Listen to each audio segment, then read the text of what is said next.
Hello, welcome back to another Pen Talk. Thanks for tuning in. Thanks for coming along on my pen journey.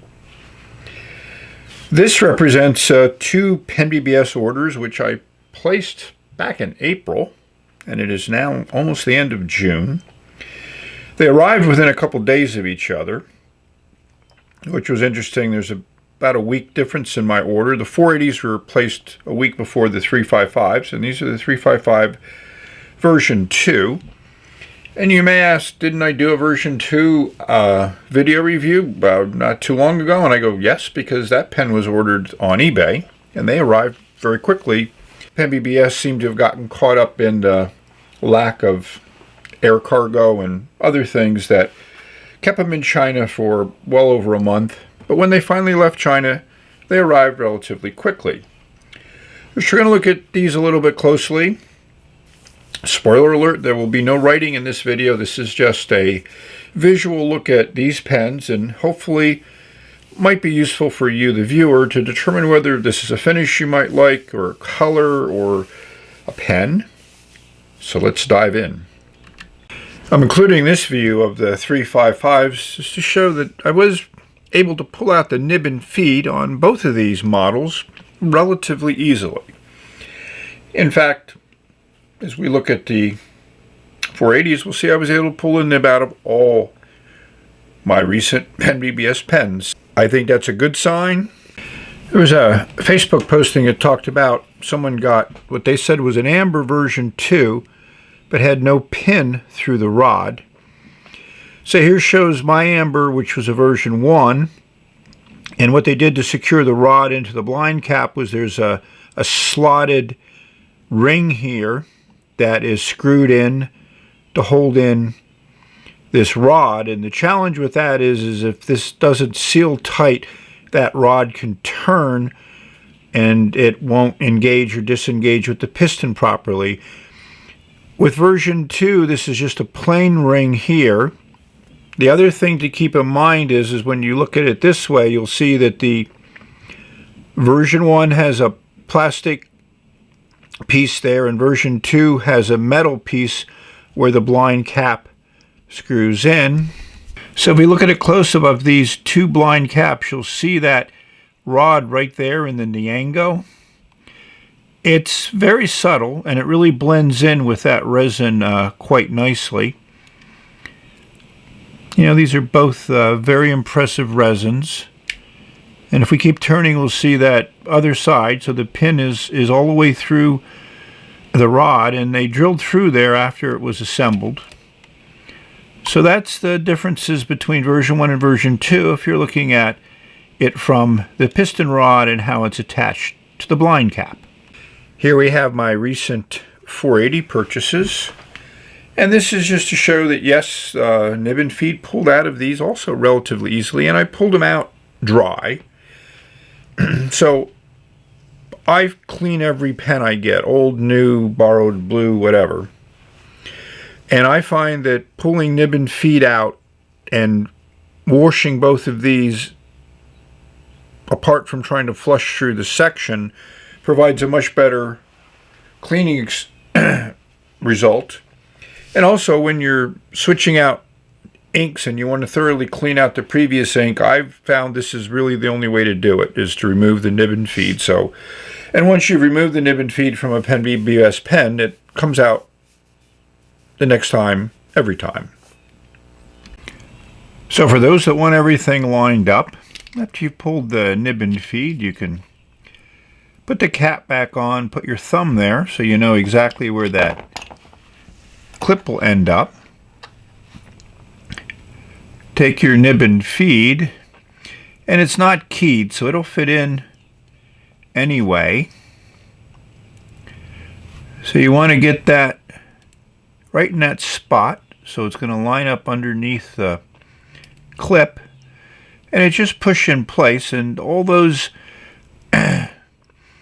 all the PenBBS pens I have, they line up very nicely. I'm over the camera, so that may take a little bit of a minor adjustment when it's done. I have some modeling clay left on. So now we're going to put the cap on. And it lines up pretty well. I may just move it a few degrees more in the clockwise direction to make it perfect, but it's easy to do. So I think I mentioned lining up the nib with the clip, or however you want to line it up. But one thing that's nice about almost all the PenBBS pens is when you uncap them, and it's generally somewhere between, 1.5, 2 turns, it's a 2-part thread here, or double threaded screw. So when you put it on again, you can see there the nib is lined up with the clip. If you unscrew it, and you'll feel that second engagement point. Now when you put it in, the nib is facing 180 degrees the other way. So that's double threaded, so it allows you to have a lot more thread contact with less turns. So it doubles the engagement. Some are triple, some may be quadruple. Block threads are also used, but PenBBS doesn't seem to use those. But there's ways of making that cap very, very secure without necessitating multiple turns to remove the cap. And the 480 has that same type of double threaded, so if you want to line up the clip and nib, you can do that relatively easily as long as that nib and feed are removable. I do have a great variety of PenBBS 480. I think it might be the most variety I have in any one particular PenBBS model. I think it's mostly because of availability that I ended up with all these colors. So starting from left to right, these are in a numerical progression based on that number that PenBBS uses to designate the finish. We have clear, vermouth, amber as a cat, smog, Frostfire, Sunset, Corderite, Moonmever, Modarsky, Hidden Path, Broom, and Verdun. Hidden Path, as far as I know, was just made in the 480, along with Verdun.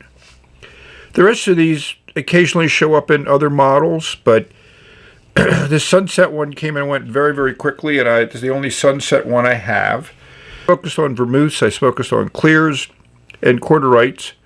Ambrosia is another color that I really enjoyed. Symphony is a color I enjoyed, and they may have made one in that. I don't remember seeing it or having an opportunity to get one. But this really covers the gambit of finishes. And I've said many times before, I challenge any other fountain pen collector to show 12 versions of the same model with such variety as you see here.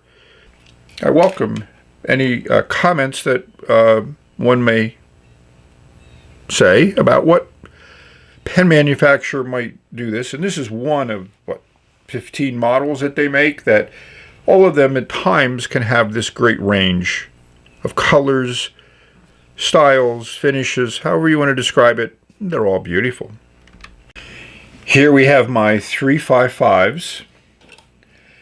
And I could say almost about every model of PenBBS pen is, I love this model and this is why.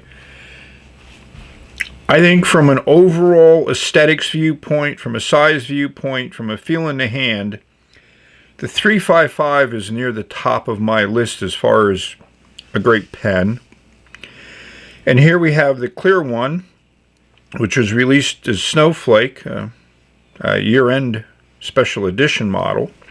The vermouth one I just received, and the angle one I just received. These are both version 2. Galaxy was one of the first ones that I got, and I stopped using it because I wasn't comfortable with the filling system. It is totally opaque, so you don't see anything going on there, and I wasn't as confident with that filling motion. Now that I've used a lot of these pens, many different styles, and version 2 does make filling a lot easier, especially when you can see what's going on, but then so do the other ones when you can see what's going on. And then Amber as a Cat, Smog, and Misty Mountains. So Misty Mountains was the first version 2, did a complete review on that. So in all these pens that I'm discussing, if you want to see my reviews, just go into YouTube and search on PenBBS followed by the model number, a 480 or a 355, and I'm maybe the only one who reviewed the 480, so they're easy to find. Amber is a cat. You also get enough transparency in this resin to actually watch the filling system work, which makes it very, very nice.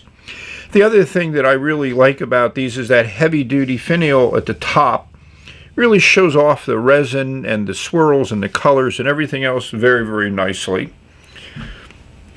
I think the 352 is like a cartridge converter version, but it's slightly smaller than this one, so it doesn't have as much of that, heft feel in your hand and that impressive first impression. Come to the conclusion of this video.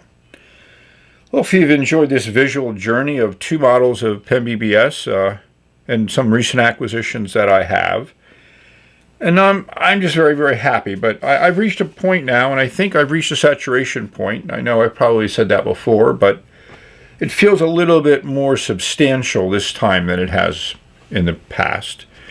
And yes, there's a new magnetic filling model coming out. My guess it'll probably be in the high end, maybe more expensive than the 355, which is already in your $30 to $40 range. And who knows about distribution when it shows up on Etsy. And there may be a feeding frenzy when it first shows up. I mean, there's already a lot of interest on Instagram from Bienni's posts. I don't know whether I'm going to jump on it. I may wait. I could have waited on the 355s and probably saved a decent amount of money. But, I got caught up in the frenzy. I got caught up in that must-have feeling that many of us experience. I spent recently a fair bit of time perusing eBay and looking for a pen that I thought I would like to try out, and I didn't find anything, and that's the first time I can remember that ever happening. I have an M8 coming in pink flower. There was a red flower and pink flower, so 2 new finishes on the M8. And I also have the 2 Jinhao 200s coming in, which looks like they're made from nice acrylic, but we'll see when they show up if they're interesting enough to recommend them. So enjoy your pens, enjoy your life, make the best of what you have as far as your ability to socially interact and enjoy a lot of social activities.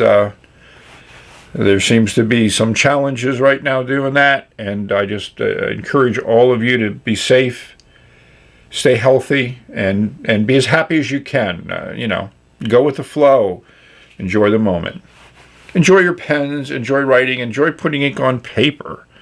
That's what these instruments were made for, and I think they like to be used for that. So we're going to say thank you for watching. We've reached the end. Bye until the next video.